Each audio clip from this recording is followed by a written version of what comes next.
સાવલીમાં મર્યાદા પુરુષોત્તમ ભગવાન શ્રીરામના જન્મોત્સવની ધામધૂમથી ભવ્ય ઉજવણી કરવામાં આવી હતી।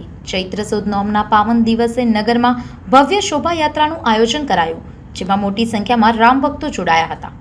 ડીજેના તાલે અને જય શ્રી રામના ગાજતા નારાઓ વચ્ચે યાત્રા નગરના મુખ્ય માર્ગ પર ફરી હતી। યાત્રા દરમિયાન ઠેર ઠેર આરતી અને પુષ્પવર્ષા કરીને સ્વાગત કરવામાં આવ્યું, તેમજ ભક્તો માટે પાણીની વ્યવસ્થા પણ કરવામાં આવી હતી। મોડી સાંજે શોભાયાત્રા ભીમનાથ મહાદેવ મંદિર ખાતે પહોંચી પૂજા અર્ચના સાથે પૂર્ણ થઈ। આ પ્રસંગે આતશબાજી અને મહાપ્રસાદનું પણ આયોજન કરાયું હતું। સમગ્ર કાર્યક્રમ દરમિયાન પોલીસ તંત્ર અને ડ્રોન સર્વેલન્સ દ્વારા ચુસ્ત સુરક્ષા વ્યવસ્થા ગોઠવવામાં આવી હતી। સંવાદદાતા સાથે અભિપ્રાય ન્યૂઝ, વડોદરા। આવા જ વધુ સમાચારો જોવા માટે સબસ્ક્રાઇબ કરો અમારી યુટ્યુબ ચેનલને અને જોડાયેલા રહો ફેસબુક, ઇન્સ્ટાગ્રામ અને ટ્વિટર પર।